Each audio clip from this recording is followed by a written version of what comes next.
A ver, a veces las ideas más potentes están escondidas donde menos se espera. Y si el secreto para aprender a pensar de forma crítica estuviera en un sitio tan normal como un libro de texto de bachillerato, pues de eso va esto. Vamos a desvelar el plan maestro que se oculta en sus páginas. Aquí lo tenemos. A primera vista, pues sí, parece un libro de texto de lengua y literatura de lo más corriente. Pero ojo, si nos acercamos un poco, si miramos con más detalle, nos damos cuenta de que esto es mucho más. Es, de hecho, un artefacto, una herramienta diseñada con una misión muy clara y potente. Y lo bueno es que esa misión no es ningún secreto, para nada. De hecho, la declaran abiertamente, ¡pum!, desde la primera página, en una carta de la propia ministra de Educación. Y de verdad, lo que dice es que lo cambia todo.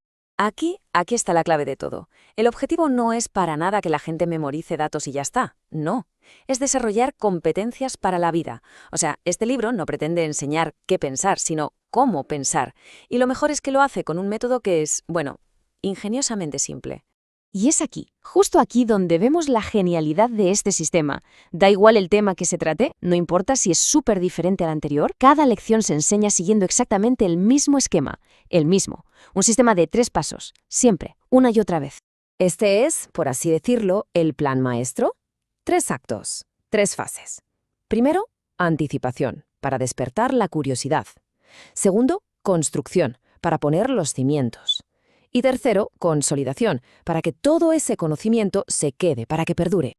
Vale, vamos con la primera fase, anticipación. Esto es como el calentamiento antes de hacer deporte, pero para el cerebro. La idea es muy sencilla, activar lo que ya se sabe, conectar con el tema. La pregunta de fondo siempre es, a ver, ¿qué sabemos ya de esto? Se trata, al final, de construir puentes entre lo que ya conocemos y lo que vamos a aprender. Después del calentamiento llega la fase de construcción. Aquí es donde, digamos, se ponen los ladrillos del conocimiento. Se introduce la información nueva, los conceptos, las teorías, los textos importantes. Vamos, que es el corazón de la lección, el momento en el que se empieza a levantar ese edificio del saber. Y por último, pero súper importante, la consolidación. Ojo porque este es el paso que lo cambia todo. Es el que convierte la información que acabamos de recibir en conocimiento de verdad, en algo que se queda con nosotros. Es el momento de la práctica, de aplicar lo aprendido para que, como se suele decir, se nos grabe a fuego. Muy bien, la teoría suena genial, ¿verdad?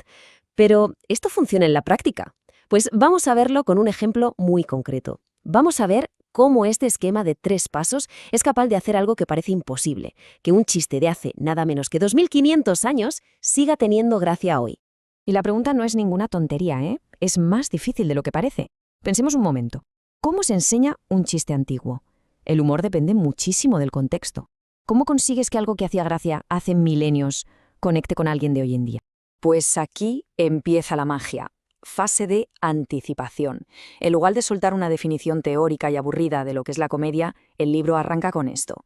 Un diálogo de Aristófanes, de su obra Las nubes. Un diálogo absurdo, súper divertido. Y claro, la curiosidad se dispara al instante. ¿Quieres saber más? Vale, una vez que nos ha picado la curiosidad con el chiste, llega la construcción. Y aquí el libro no se limita a decir, mira qué gracioso. No. Lo que hace es darnos las herramientas para entender por qué es gracioso. Nos explica las características de la comedia, los arquetipos que usa, su función social, y de repente lo que era un simple chiste se convierte en un objeto de análisis súper interesante. Pero es que aquí es donde el método demuestra su verdadero poder, porque esto no es solo un truco para entender literatura clásica. ¿Qué va? La versatilidad que tiene es asombrosa. Es que de verdad, paremos a pensar en esto un segundo. El mismísimo esquema de 3 pasos sirve para analizar los héroes de la Ilíada de Homero y también para entender los matices de una conversación por WhatsApp. Es increíble. Estamos hablando de un marco de pensamiento que es en esencia universal. Y si le echamos un ojo al índice, al plan de estudios completo, vemos que el patrón no es casualidad, para nada. Es totalmente intencionado. Vemos cómo cada unidad mezcla a propósito un tema clásico, como la comedia grecolatina o Shakespeare, con una habilidad súper moderna y práctica, como analizar medios de comunicación o escribir un artículo de blog. Siempre uniendo pasado y presente con el mismo método de 3 pasos. Así que, al final nos damos cuenta de algo. La lección más importante que da este libro no está en ninguno de sus capítulos. No, la verdadera enseñanza es el método, es el propio libro en sí.